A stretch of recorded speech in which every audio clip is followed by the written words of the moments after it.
You're watching Metallica Mania. I'm back with another video. As you can see by the title of this video, I will be ranking the albums of Nile, one of the absolute greatest death metal bands of all time. They have 9 studio albums, and well, I think for the third time in this channel's history with this ranking series,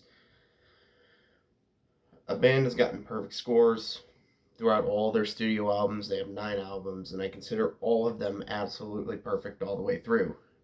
There's some better than others. It was really hard to pick.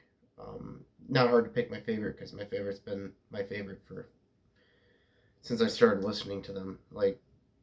It's been my favorite since I started listening to this band, and well, it won't ever change because it is so damn good. Start off with number 9, or the worst one, which is still perfect, and I still enjoy it all the way through. At the Gates of Sethu. At the Gate of Sethu, I think that's how they call it. It's from 2012. It has songs like When My Wrath Is Done, the Fiends Who Come to Steal the Magic from the Deceased. There's no really standout. It's mostly just like the band just going through the work of what they usually do with their albums. There's no really big standout moments here. It's more of just straightforward, blasting in your face death metal, technical death metal like they always do. Yeah, it's just not as good as the rest of their discography. I wouldn't say that I get bored listening to this album. I just really like the other ones way more.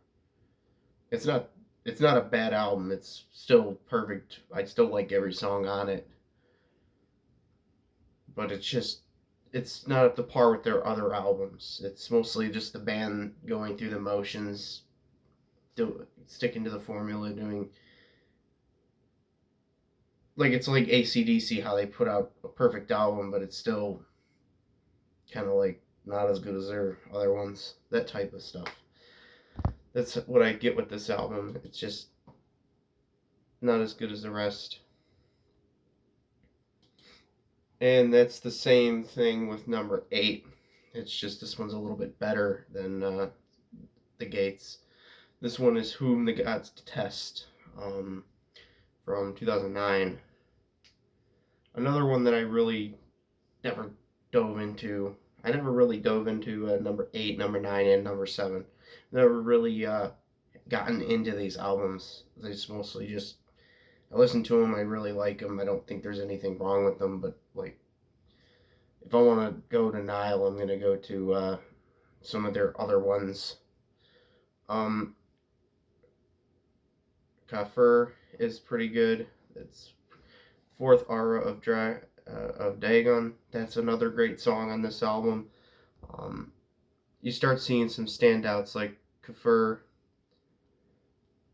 Fourth Dragon, Fourth Dagon. The second track, the third track. I can't read these, man. I can't read these. Permitting the Noble Dead to Descend to the Underworld. Another great song. There's just this album kicks ass, but it's along the lines of what the Gates does, but it does it better. It's just going along the lines of what they did. They really didn't change anything.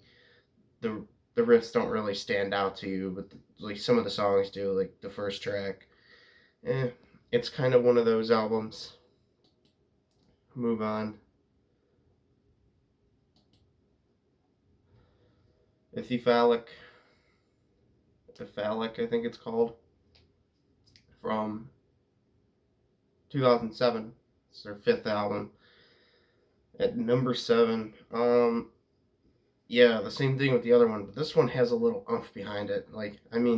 This one does have some good riffs. It's a good follow-up to Annihilation. I do think this one's a good follow-up to Annihilation of the Wicked, and this is a great album. But it's just not as good as their other ones.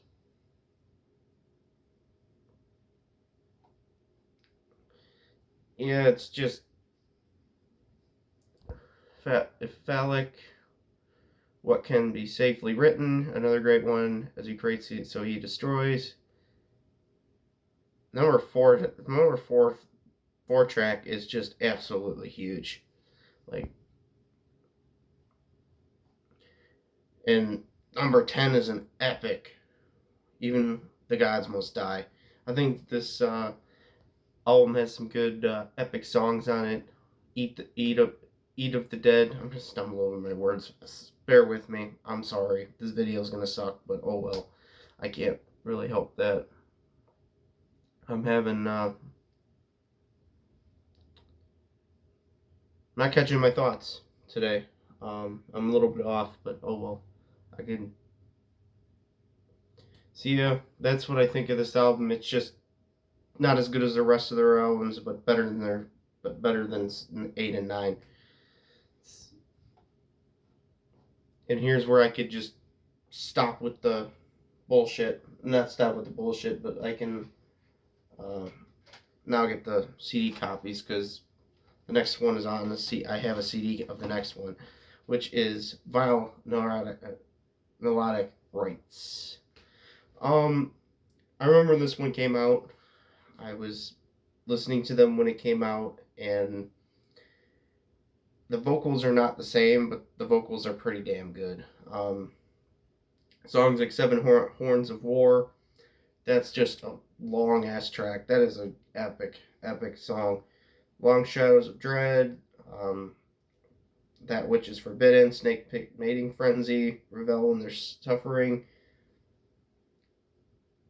The Imperishable Stars Are Sickened, great song there.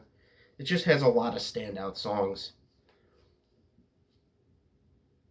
I'd say my favorite ones on here is the Oxford Handbook and Seven Horns of War. Pretty good songs. And let's move on to the next one. And this is most people's favorite, or what I've seen most people's favorite, Black Seed of Vengeance from 2000. Let's Defiling the Gates of Istar, absolutely awesome. The Black Flame, Masturbating the War God, another great song here. From here on out, it's like just absolute craziness with their albums. Like, these are the albums I go to. Like, I go to 5 and above. Those are, like, the ones that I listen to are these ones. To Dream of The Nameless City of the Accursed, Black Seeds of Vengeance, the title track. This album just has absolute killer riffs and crushing moments. It's just not much to say because it's the same formula over and over, but we just keep wanting more of the like the same formula. Violin Melodic was kind of off formula where it's like less crushing, more technical, but yeah, just. And here we go back to the thing with one of them that I don't have at number 4, Amongst the Catacombs of Nefren Ka. This was my favorite my second favorite for the very longest time. Yeah, number 5, Ramses Bringer of War. Holy shit, is that song awesome. I think that's one of their best songs out there. Like, it's definitely a kick-ass song. Smashing, and I don't know how to say that. Track number 1, Serpent Heading Mask, Stones of Sorrow, The Howling of Jinn. Absolutely fucking awesome album. It just, this kind of had that production that they couldn't replicate on the other albums, where it's just really raw and crushing, and yeah, it's just amazing. Like, I love the production on here. They couldn't get that production on any other album that they had. Move on. And here's another one that people usually put as their favorite, In Their Darkened Shrines. Absolutely awesome. I really never listened to this album before I did this ranking. It's more like I listened to it twice before and was like, Black Seeds is better. That's no, like bullshit. I'm calling bullshit on that. Sarcophagus, Una Slayer of the Gods, absolutely awesome. Slayer of the Gods, what a fucking song that is. In their Darkened Shrines, that big, huge 18-minute track. That 18-minute, like, 4-part track that they had. 4 parts as in, like, 9, 10, 11, 12 CD copy. Whisper in the Ear of the Dead. Awesome, awesome song. Turning the Maelstrom. Just keep naming them off on this album. It's just such a killer record. Just such a killer album. I love everything on it. I think every single song on that album is amazing. Just like the next one, at number 2, you're going to know what number 1 is. What Should Not Be Unearthed from 2015. Their newest album, high up on the list. Or not their newest album, but one of their newer albums, like high on the list. Yeah, look at the track. Look at the third track. Those riffs that they have on that song, holy fuck, that is just insane. What should not be unearthed? The title track, Evil to Cast Out Evil, Age of Famine, Rape of the Black Earth. Oh my god, this album is killer. It's got everything that number 1's got. Like, it does have that sound of, like, number 1. I do compare it to number 1. But, like, number 1 does it way better. And I don't think they'll ever be able to replicate it. And I hope they play a lot of songs from number 1 when I see them live in about a couple of days. Like, Call of Destruction to start the album. Holy, like, I'm gonna move on. This album's awesome. Like, I love every second of it. And number 1, as you'd expect, Annihilation of the Wicked. Yeah, this has to be number 1. This has to be number 1 with the riffs that are on it. Sacrifice Unto Seabrick. Oh my god, that riff, that riff there. Lash to the Slave Stick, the classic, is on this album. Dusk Falls Upon the Temple, the Serpent of the Mount of Sunrise. Big ass title to that song. Cast Down the Heretic. User Matt B. Or, I don't know how to say that. Burning Pits of the... I don't know. Chapter. Yeah, I can't even read some of these. Spawn of the... Annihilation of the Wicked, and the last track. This fucking album kicks ass. Like, this is one of the best death metal albums you'll ever come across. And yeah, I know a lot of people that put, like, Black Seeds of Vengeance. No, like, that is, like, this album is by far their best album. Like, and it'll always be their best album. They'll never put a better album out than Annihilation of the Wicked. It's just full of classics. It's like Back in Black. You're not gonna outdo Back in Black. Like, spoiler alert if I ever do an AC/DC ranking. I just spoiled that. Yeah.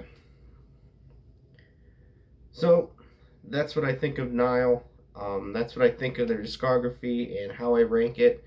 I know the early part of the video was kind of like, yeah, I just couldn't get my words, couldn't explain. I don't know why. Yeah, for some reason I just couldn't get my train of thought going, and I finally did, but it was towards the end of the video. Yeah, this is where I do my outro. Follow me on TikTok. I'll probably post a TikTok right after doing this video, but yeah. Follow my Instagram. I usually update about, like, video content, videos, and yeah, like, post concert photos sometimes too. Probably will post a few concert photos when I go see Nile and Incantation. Not really big with Incantation, but I did listen to their Golgotha album and I did like it. But yeah. So I'll see you guys in the next video. Hope you guys liked it. I'm a little bit quiet right now because it's late at night. That kind of goes into my train of thought because I'm kind of like really loud and over the top, but just it's just a good time to record at night, so I don't get a lot of noise. So I'll see you guys in the next video.